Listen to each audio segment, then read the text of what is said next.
اعوذ باللہ من الشیطان الرجیم بسم اللہ الرحمن الرحیم اولم یہد للذین یرثون الارض من بعد اہلها ان لو نشاء اصبناہم بذنوبہم وَنَطْبَعُ عَلَىٰ قُلُوبِهِمْ فَهُمْ لَا يَسْمَعُونَ۔ کیا ان لوگوں پر واضح نہیں ہوا جو زمین میں پہلے بسنے والوں کی ہلاکت کے بعد اس کے وارث ہوئے کہ اگر ہم چاہیں تو ان کے گناہوں کی وجہ سے انہیں مصیبت میں مبتلا کر دیں اور ان کے دلوں پر مہر لگا دیں، پھر وہ کچھ نہ سن پائیں۔ ارشاد باری تعالیٰ ہے، کیا ان لوگوں کو جو اہل زمین کے مر جانے کے بعد زمین کے مالک ہوتے ہیں یہ امر موجب ہدایت نہیں ہوا؟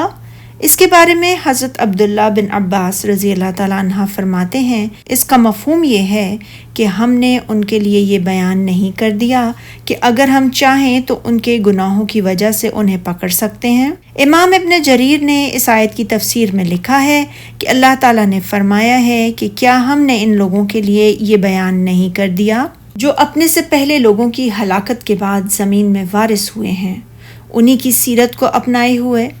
انہی کی طرح کے اعمال بجا لا رہے ہیں اور اپنے رب کی نافرمانی کر رہے ہیں،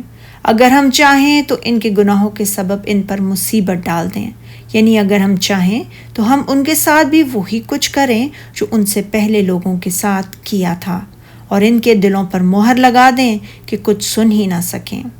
یعنی کسی واعظ و نصیحت کو نہ سن سکیں۔ اس طرح ایک اور مقام پر بھی اللہ تعالیٰ نے فرمایا سورہ طٰہٰ میں، کیا یہ بات ان لوگوں کے لیے موجب ہدایت نہ ہوئی کہ ہم ان سے پہلے بہت سے فرقوں کو ہلاک کر چکے ہیں جن کے رہنے کے مقامات میں یہ چلتے پھرتے ہیں، بے شک عقل والوں کے لیے ان میں بہت سی نشانیاں ہیں۔ اور فرمایا سورہ سجدہ میں، کیا ان کو اس امر سے ہدایت نہ ہوئی کہ ہم نے ان سے پہلے بہت سی امتوں کو جن کے مقامات سکونت میں یہ چلتے پھرتے ہیں ہلاک کر دیا، بے شک ان میں نشانیاں ہیں تو یہ سنتے کیوں نہیں۔ اور فرمایا سورہ ابراہیم میں، کیا تم پہلے قسمیں نہیں کھایا کرتے تھے کہ تم کو اس حال سے جس میں تم ہو زوال اور قیامت کو حساب اعمال نہیں ہوگا؟ جو لوگ اپنے آپ پر ظلم کرتے تھے تم ان کے مکانوں میں رہتے تھے۔ اور فرمایا سورہ مریم میں، اور ہم نے ان سے پہلے بہت سے گروہوں کو ہلاک کر دیا ہے، بھلا تم ان میں سے کسی کو دیکھتے ہو یا کہیں ان کی بھنک آہٹ بھی سنتے ہو؟ یعنی کیا تم ان کے وجود کو دیکھتے ہو یا ان کی آواز کو سنتے ہو؟ علاوہ ازیں جن سے معلوم ہوتا ہے کہ اس کے دشمنوں پر اس کا عذاب آ ٹوٹا اور اس کے دوستوں کو اس کی طرف سے نعمتیں حاصل ہوئیں۔ سبحانک اللہم و بحمدک، اشہد ان لا الہ الا انت، استغفرک و اتوب الیک۔